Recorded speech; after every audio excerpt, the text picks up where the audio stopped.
Salve a tutti! Con questa rubrica cercheremo di scoprire e riscoprire alcuni degli interpreti della canzone napoletana del Novecento. Un'operazione difficile visti i tempi, ma ci proviamo. Parleremo dei cantanti nati tra il 1900 e il 1965. Questa puntata è dedicata ad un artista che dal popolo fu nominato la più bella voce d'angelo, Roberto Ciaramella. Roberto Ciaramella nasce a Napoli l'11 maggio del 1887. Debutta nel 1894, a soli 6 anni, al Teatro Rossini di Napoli, cantando l'inedita Maria Marie di Edoardo Di Capua, suo maestro di canto.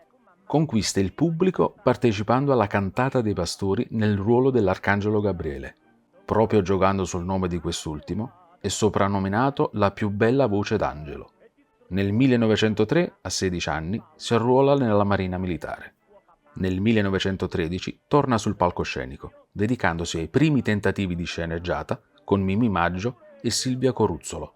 Il 6 marzo dello stesso anno incide il suo primo 78 giri con la Phonotype. Interrompe nuovamente la carriera artistica allo scoppio della Prima Guerra Mondiale e la riprende alla fine del conflitto. Nel 1920 è costretto a rimanere a letto a causa di un fastidioso infortunio. Così comincia a scrivere qualche canzone, diventando in poco tempo un prolifico e geniale autore di sceneggiate, macchiette e canzoni popolari. La sua napoletanità è stata apprezzata anche all'estero e oltreoceano. Si esibisce infatti in varie tournée in America, traducendo gran parte del repertorio tradizionale partenopeo nello slang di Little Italy, inserendo nel repertorio diversi brani americani. Nella sua lunga carriera incide numerosi dischi con la Columbia e la Phonotype, duettando spesso con la moglie Anna Carnevalis e con Cicillo Rondinella. Tra le varie cose, Ciaramella fu responsabile della svolta della carriera di Gilda Mignonette. Fu infatti lui a consigliare di cambiare il proprio repertorio. Roberto Ciaramella muore a Napoli il 30 agosto del 1961. Ci sarebbe tanto da aggiungere, ma il tempo a disposizione è finito. Fortuna che c'è internet! Vi invito a cercare le canzoni su YouTube. Vi invito a cercare nelle enciclopedie che parlano della canzone napoletana e dei suoi interpreti. Per chi volesse vedere questa puntata ed altre, può farlo visitando i social. E con questo ci salutiamo dando spazio alla voce. E ricordate, la memoria ci salverà dall'omologazione. Penso. Grazie per la visione e alla prossima. Statevi buoni!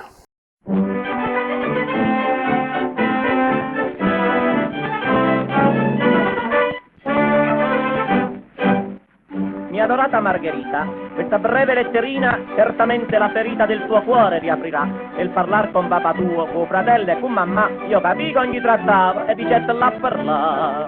Ferite come ci tocca capitare, sono pallito figlia ma mio padre, e perciò m'allontanai e ti scrivo in questa mia, tutte spalle che manai quella sera il tuo papà. Mi disse, io son barone di Corato, all'Anamera Valle. Son pure generale ritirato, all'Anamera Valle. Posseggo circa 1000 fabbricati, all'Anamera Valle. E 10 milioni ho conservato, all'Anamera Valle. Quando t'han detto fatto dei milioni, pensai, ma non son palle, son palloni.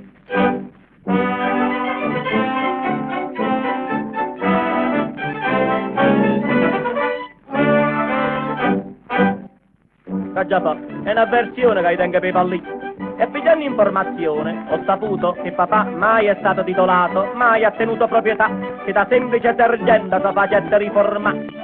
E leggi, o Margherita, pure quello che disse il suo degnissimo fratello, quel grandissimo citrullo, quell'aborto di natura, mi pigliò per un fanciullo, mi voleva in papocchia.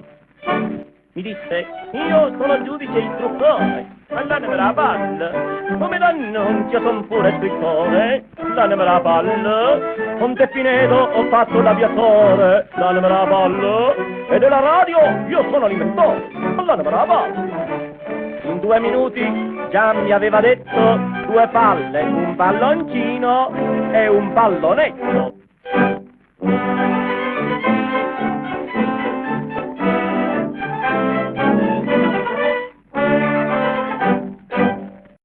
quel grandissimo animale, l'inventore, l'aviatore, all'uscire in tribunale, tuo fratello questo fa. Ti arrastri pallista e perciò non fai per me, che tu non mi dicesti quando mi spiegai con te. Mi dica, ti fa parte la famiglia, certo, sarà pallista pure la figlia, e tua madre, donna Flora, una sigaretta in bocca, 120 palle all'ora, poi capace e me smamma.